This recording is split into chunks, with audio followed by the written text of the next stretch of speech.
Good morning friend. तो आज हम पढ़ेंगे इंट्रोडक्शन टू ट्रिगोनोमेट्री। ठीक है, तो ट्रिगोनोमेट्री का मतलब क्या है वो हम पहले पढ़ देते हैं। Study about relations between sides of triangle and angles is called trigonometry. ठीक है, तो सबसे पहले हम देखेंगे ये ट्रिगोनोमेट्रिक रेशियो ऑफ ट्रायंगल्स। ठीक है, तो क्या होता है ट्रायंगल्स में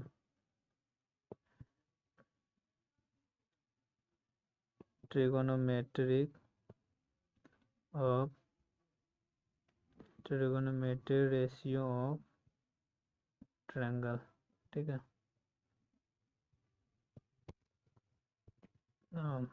ट्रिगोनोमेट्री रेशियो ऑफ ट्रायंगल। ठीक है, तो इसको डिफाइन करेंगे इसे ratio of side of right angle triangle with respect to acute angle is called trigonometric ratio of triangle. ठीक है, तो एक्यूट एंगल कैसे कहते हैं? Acute angle is less than 90। ठीक है, angle that is less than 90 is called acute angle. ठीक है, वैसा एंगल जो 90 से कम हो उसे बोलते हैं एक्यूट एंगल। ठीक है, तो अब देखेंगे ट्रिगोनोमेट्रिक रेशियो।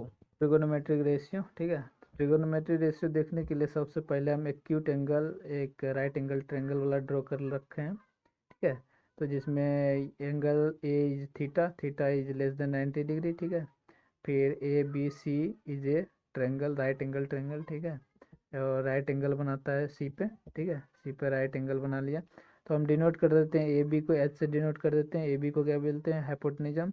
और बी सी को एल से डिनोट कर देते हैं एल्टीट्यूड। और ए सी को बी से डिनोट कर देते हैं बेस। ठीक है, तो पहले देखते हैं क्या होता है साइन थीटा। साइन थीटा क्या होता है? Sine theta altitude upon hypotenuse. ठीक है, एल्टीट्यूड क्या है? B C. B C upon hypotenuse क्या है? A B. A B, A B hypotenuse A B. ठीक है, ए बी। तो ये हो गया साइन थीटा। फिर डिफाइन करेंगे कोस थीटा। कोस थीटा क्या होता है? Base upon hypotenuse. ठीक है, बेस अपॉन हाइपोटेन्यूज। ठीक है, तो बेस क्या है? बेस है ए सी। ठीक है, बेस है ए सी, हाइपोटेन्यूज ए बी। ठीक है, तो फिर डिफाइन करेंगे टेंजेंट। टेंजेंट क्या है? टेंजेंट को बोलते हैं एल्टीट्यूड अपॉन बेस। ठीक है, तो एल्टीट्यूड क्या है? B C. ठीक है, एल्टीट्यूड बी सी एंड हाइपोट ये बेस ए सी। ठीक है, तो टेंजेंट डिफाइन हो गया एल्टीट्यूड अपॉन बेस। ठीक है, फिर देखते हैं cosec. Cosec theta, cosec theta मतलब कोसेक थीटा, ये थीटा है। ठीक है, थीटा ये है, तो अब डिफाइन करेंगे हम कोसेक थीटा। कोसेक थीटा क्या होता है? 1/sin थीटा होता है। ठीक है, कोसेक थीटा को 1/sin थीटा भी बोलते हैं। और हमको इसका रेशियो में दिखाना है, तो इसका रेशियो में ऐसे दिखाएंगे हाइपोटेन्यूज अपॉन एल्टीट्यूड। ठीक है, जैसे 1/sin थीटा क्या था? 1/sin थीटा था B C upon A B. ठीक है, तो 1/sin थीटा को जब रिवर्स करेंगे तो ये हो जाएगा A B upon B C. ठीक है, तो हाइपोटेन्यूज अपॉन एल्टीट्यूड, ये हो गया कोसेक थीटा। तो सेम उसी तरह देखेंगे सेक थीटा। सेक थीटा क्या होता है? सेक थीटा होता है हाइपोटेन्यूज अपॉन बेस। इसको 1/cos थीटा भी लिखते हैं। तो अगर इसको हमको रेशियो में देखना है तो A B upon A C means A B hypotenuse हो गया। ठीक है, ए बी हाइपोटेन्यूज और ए सी बेस इसका। ठीक है, तो ये हो गया हमारा साइड के रेशियो में भी दिखा दिए। तो अब दिखाते हैं इसका कोट थीटा क्या होता है। कोट थीटा को क्या बोलते हैं? कोटेंजेंट थीटा भी बोलते हैं। तो कोट थीटा को लिखते हैं 1/tan थीटा। ठीक है, तो जब इसको बोलेंगे तो ऐसे बोलेंगे बेस अपॉन एल्टीट्यूड। ठीक है, base upon altitude 1/tan theta, 1/tan theta है। ठीक है, तो इसको बोलते हैं ए सी अपॉन बी सी। ठीक है, तो ए सी अपॉन बी सी ये हो गया। तो इसमें हम एक नोट देखेंगे। ठीक है, नोट में क्या कहता है? नोट नोट में कहता है कि ट्रिगोनोमेट्रिक रेशियो, नोट हम लिख देते हैं इसका। ठीक है, तो नोट हम लिख दिए हैं। ठीक है, नोट में क्या कहता है? The value of trigonometric ratio of an angle do not vary with the length of the side of the triangle if the angles are same. ठीक है, if the angle are same. ठीक है, तो इसको समझते हैं एंगल्स आर सेम मतलब angles अगर सेम रहेगा। ठीक है, जैसे ये हो गया, ये हो गया, ये हो गया, ये थीटा मान लिया। ठीक है, जो नेक्स्ट ट्रायंगल होगा वो भी उसका भी थीटा होगा। ये सम हाइट एच, ये कुछ एल। ठीक है, ये बेस बी, ये स्मॉल बी, ये हाइपोटेन्यूज एच, ये स्मॉल एच। तो इसमें जो होगा साइन थीटा। ठीक है, sine theta will be same as sine theta 1 and 2 लेते। ठीक, साइन थीटा फॉर फिगर 1। ठीक है, figure 1 is equal to sine theta for figure 2। इसका मतलब ये हो गया कि साइड कुछ भी हो, अगर एंगल कांस्टेंट है तो वो सेम ही होगा उसका ट्रिगोनोमेट्रिक रेशियो सेम ही होगा, ठीक है। तो अब देखते हैं इसमें जो स्क्वायर्स लिखते हैं, ट्रिगोनोमेट्रिक रेशियो का स्क्वायर लिखते हैं, उस टाइम हमें कन्फ्यूजन हो जाता है कि एक्चुअल में हम लिखते हैं कैसे हैं, और ठीक है। तो जैसे कि हम ये लिख दिए साइन थीटा का स्क्वायर, ठीक है, तो इसको हम ये भी लिख सकते हैं साइन स्क्वायर थीटा, ठीक है। तो अब इसी तरह लिख सकते हैं कोस थीटा का स्क्वायर, कोस स्क्वायर थीटा भी लिख सकते हैं, ठीक है। लेकिन ये तो हम स्क्वायर के लिए इसी तरह सबका लिख देंगे, लेकिन अगर हम रिवर्स लिखते हैं, जैसे कि इसका लिखते हैं हम कोसेक लिखते हैं, ठीक है। कोसेक क्या हो गया, कोसेक थीटा, कोसेक थीटा क्या होता है 1/sin थीटा। तो 1/sin थीटा को क्या लिखेंगे, 1/sin थीटा को ऐसे लिखते हैं साइन थीटा इनवर्स, ठीक है। लेकिन इसको हम ऐसे नहीं लिख सकते हैं साइन इनवर्स थीटा, इसलिए नहीं लिख सकते हैं क्योंकि ये जो है ना, ये साइन इनवर्स का फंक्शन है, ठीक है। साइन थीटा का इनवर्स है ये, लेकिन हमें यहाँ 1/, में लिखना है, ठीक है। जो डिनोमिनेटर साइन थीटा है उसे हम -1 लिखते हैं, ठीक है, -1 लिखते हैं। तो ये हो गया। तो अगला देखते हैं सम एग्जांपल इसका ले लेते हैं, जिससे मतलब इसको कैसे अप्लाई करें, ये तो पढ़ लिए हम, ठीक है। इसको अप्लाई कहाँ करें, कैसे करें, तो एक हम एग्जांपल देख लेते हैं। तो पहला एग्जांपल हम लेते हैं, क्या गिवन पढ़ते हैं, given 10a = 4/3 find the other trigonometric ratio of the angle A, ठीक है। तो अगर अदर ट्रिगोनोमेट्रिक रेशियो बनाना है तो सबसे पहले हम क्या बनाते हैं, सबसे पहले हम लिखते हैं सॉल्यूशन, ठीक है। तो सॉल्यूशन इसको हम स्टेप बाय स्टेप करेंगे, कैसे उसको एग्जाम में लिखना है तो वो सब आप देखते जाइएगा, ठीक है।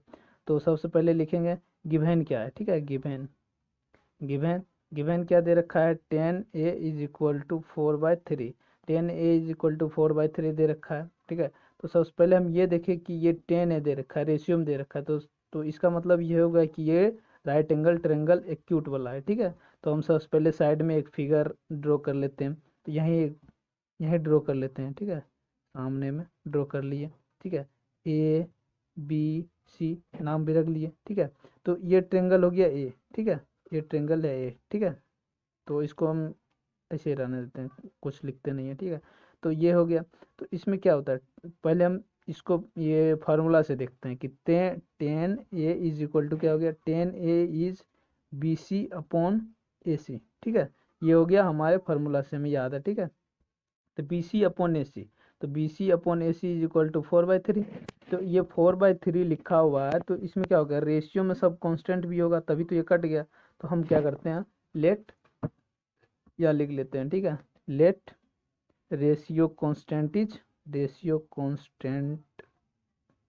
इक्वल टू एक्स, ठीक है। अगर रेशियो कांस्टेंट एक्स हो गया तो ये इसको क्या लिख सकते हैं, 10a = BC/AC = 4/3 = 4x/3x, ये लिख सकते हैं, ठीक है। तो इसका मतलब ये हो गया कि हम BC = 4x लिख सकते हैं एंड AC = 3x लिख सकते हैं, ठीक है। तो मिल गया हमें, ठीक है, BC = 4x and AC = 3x।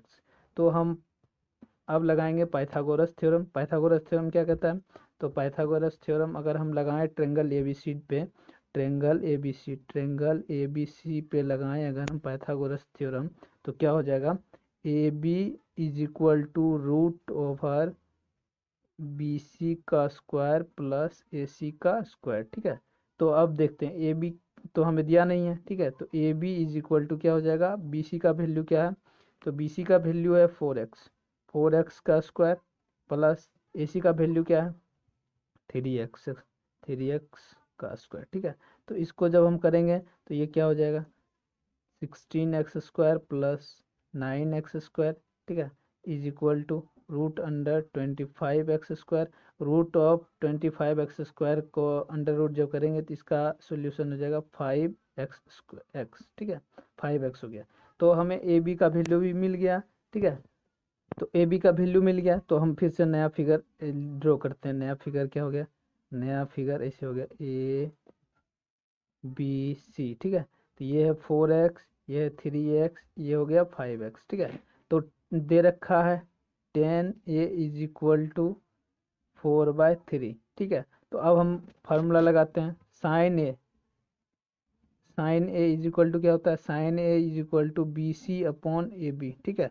BC मतलब अल्टीट्यूड अपॉन हाइपोटेनिज्म, ठीक है, हाइपोटेनिज्म, ठीक है। तो क्या हो गया, BC क्या है, BC है 4x अपॉन AB क्या है 5x, तो ये क्या हो गया 4/5, ये पहला आंसर हो गया, ठीक है।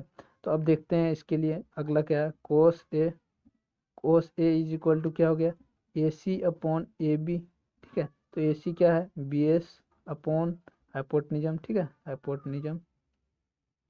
तो अब इसमें लिखते हैं AC का वैल्यू क्या दे रखा है, AC का वैल्यू 3x और AB का value 5x is equal to 3/5, ठीक है, 3/5 हो गया।